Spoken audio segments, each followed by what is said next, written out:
Hello everybody, Tim Teacher here, continuing on our weekly reading of Obi, Gerbil on the Loose. So recently we found the gray squirrel, right? The gray squirrel came and Obi talked with the gray squirrel, thought that the squirrel might help Obi. Remember, Obi is at home, but Rachel, right, Obi's adopted mother, Rachel's brother Craig's friend Tad, right, is supposed to be feeding the Armstrong family pets. But Tad seems to have forgotten Obi, so Obi doesn't have food and water. Right?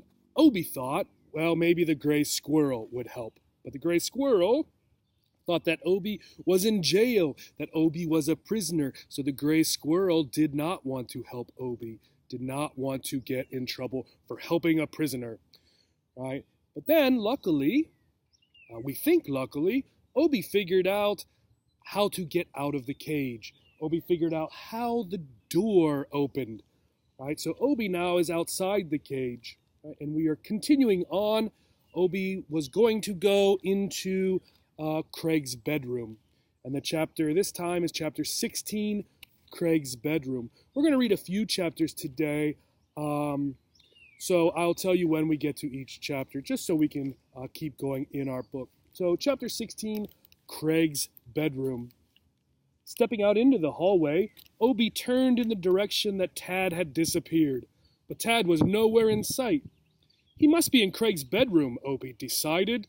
The little gerbil scurried down the carpeted hallway toward Craig's bedroom, sniffing curiously and feeling strange as anything at being able to wander about free. Arriving at Craig's bedroom door, Obi stopped. The door was slightly ajar. Obi hesitated, not sure what to do. She had never been in Craig's bedroom before. Never. It was off limits, forbidden. Tilting her head back, Obi peered up at the signs that plastered the outside of Craig's bedroom door. Keep out. Beware. Danger. High voltage. Stop. No trespassing. Signs or no signs, Obi didn't see any harm in just sticking her head into the bedroom. The thing was, she needed Tad to see her. She needed him to realize that she needed to be fed. Nervous, her heart pounding, Obi peeked in, then took a step inside the bedroom. Hello? Tad? She called out. The first thing that struck Obi was how dark Craig's bedroom was. And no wonder, his window shades were drawn. The next thing Obi noticed was how cluttered Craig's bedroom was. Every inch of his bedroom walls, it seemed, was covered with some sort of poster or traffic sign or photograph or painting or postcard or souvenir or knick-knack that only a teenage boy would tack up on his bedroom walls. Not only that, but Craig's bedroom was a huge mess. Clothes were heaped about on the floor, and Craig had gone on vacation without even making his bed. How come Craig got away with not making his bed, but Rachel got yelled at for not making hers? It didn't seem fair. Obi wondered if maybe Mrs. Armstrong didn't know Craig hadn't made his bed. Maybe the signs on Craig's door had scared Mrs. Armstrong off from entering the room and seeing the unmade bed. If that was the case, who could blame her? As Obi's eyes adjusted to the darkness, she noticed something else. A long, creepy rope was slithering toward her from over by the closet. Obi let out a startled gasp. That was no rope. It was a snake. A big, colorful snake. Ordinarily, Obi would have shrieked in terror at the sight of a snake. But the truth was, she was more shocked and, well, puzzled than frightened. Indeed, for a brief moment, she even thought she was seeing things. What on earth was a snake doing in the Armstrongs' house? And loose, no less. The large, colorful snake slid up to Obi and was about to stop when he slid too far and accidentally banged his head on one of the bedposts on Craig's bed. Ouch, he cried. I hate when I do that. The snake shook his head as if bumping it on the bedpost had scrambled his brain. Collecting himself, he looked at Obi and said in a deep, smooth, velvety voice, Hello! Hello, said Obi in a small, timid, nervous voice. What's your name? Asked the snake. Obi. murmured Obie. Obie, said the snake, slowly and deliciously pronouncing each syllable in Obie's name. That's a nice name. My name is Boa. Hello, Boa, said Obie politely. Meanwhile, Obie was thinking, this is Craig's pet. What kind of a boy was Craig anyways? Who in his right mind would have a snake for a pet? Obie had never seen a real live snake before. She'd only seen pictures of them in books that Mr. Armstrong had read aloud to Rachel. Snakes were always portrayed as evil and sinister, particularly to little creatures like Obie. Obie was growing more and more nervous with each passing second. If only she were in her gerbil mobile right now, safely inside a bubble of thick plastic. Boa. Obie, said the snake. Apparently the snake really liked how the two names sounded when spoken together, for he repeated their names several times in that deep, melodious voice of his. Boa. Obie. Boa. Obie. Boa. Obie. Obie smiled sweetly and said, well, I really should be going. You know why Master Craig named me Boa, don't you? No, said Obie. I'm a boa constrictor, said the snake. Oh, that's nice, said Obie, as, still smiling, she took a step back. Well, as I say, I really should be going. I'm looking for Tad. You haven't seen him by any chance, have you? Tad? You know, Craig's friend. Oh, him, said the snake in a disdainful voice. I believe he's in the bathroom. He's supposed to be refilling the pan of water for my aquarium, but he's taking such a long time, I think he may have found the comic books that Master Craig keeps behind the toilet. You know how human boys are. Obie did not know, but she did know this. Tad needed to have his head examined. What was he possibly thinking, letting a snake roam around Craig's room free? You know what, said Obie. I think I'll go wait for Tad outside in the hallway. Oh, don't go, Obie, said the snake. Stay a while. I'd like to, said Obie, which of course, something of a fib, but well, you see, I haven't eaten in a long time and I'm very, very hungry, and I really need to find Tad as soon as possible to let him know that I exist so he'll give me some food. Food, said the snake. Don't even mention that word. It's a sore subject. Oh, sorry, said Obie. I didn't know. Do you know why it's a sore subject? Asked the snake. Oh, no. It's a sore subject because do you know what I get fed? Obie, shaking her head, took another step back. Dead mice, replied the snake. I need food, real food, not dead mice. That's not what I call real food. Give me a live little mouse. A live little mouse, blurted out Obie, horrified. Yes, a live mouse, said the snake. Eyeing Obie closely, he added, Say, you sort of look like a mouse. What are you anyways? A gerbil, replied Obie. She was all set to turn and flee if the snake gave even the slightest hint that it was about to attack. To Obie's relief, the snake did not lunge forward. He frowned and said, Never heard of a gerbil before. Boy, you sure look like a mouse. Anybody ever tell you how much you look like a mouse? No, said Obie, which was the truth. Gosh, the resemblance is uncanny, said the snake, shaking his head in amazement. Well, Boa, said Obie, I really should get going. It was nice to meet you.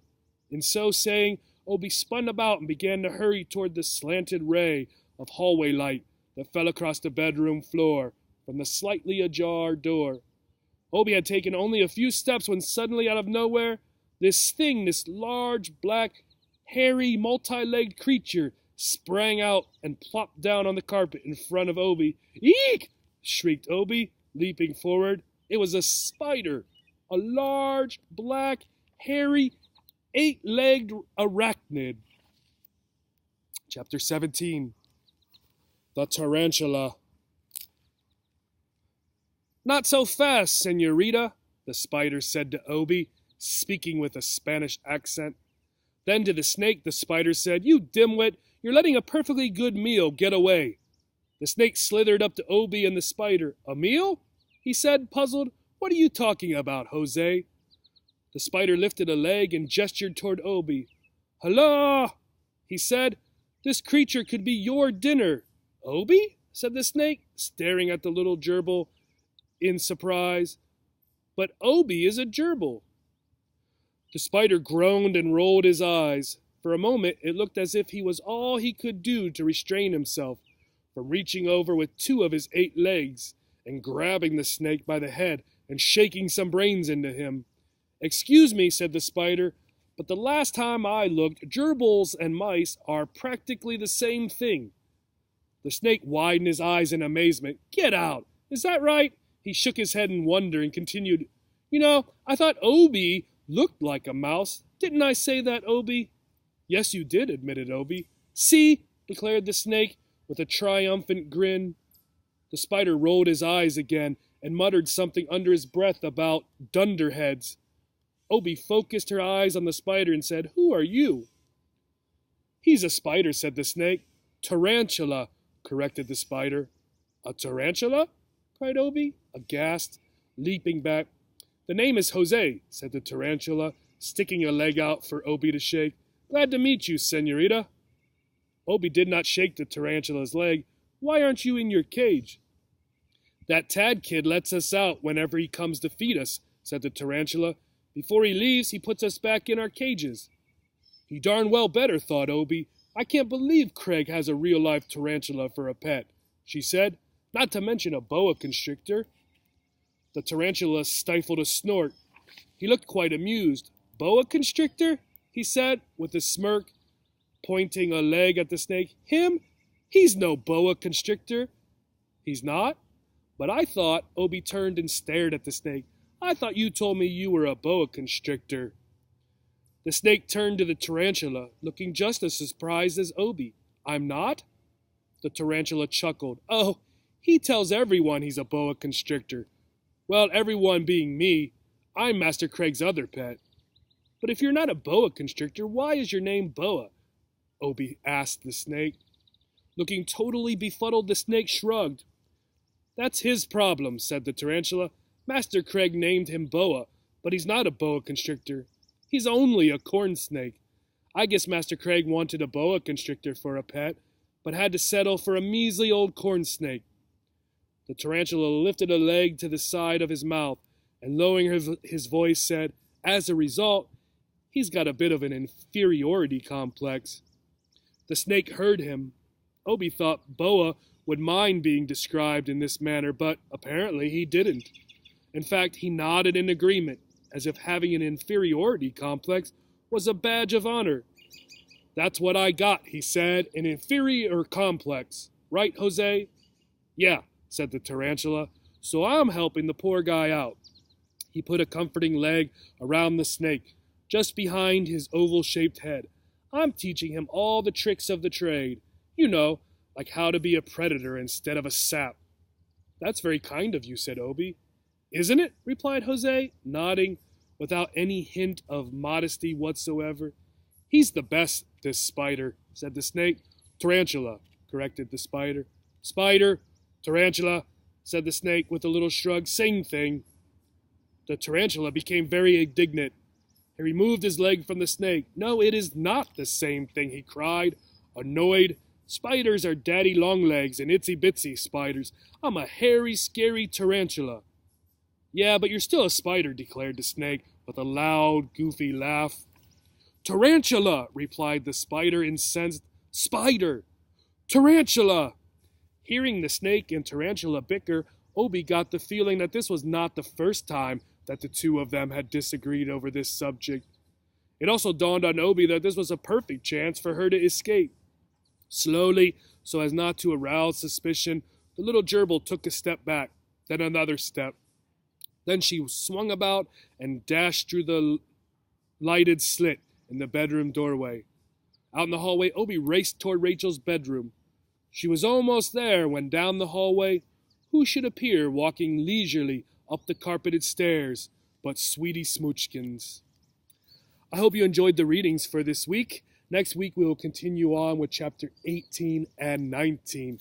See you next time. Bye-bye.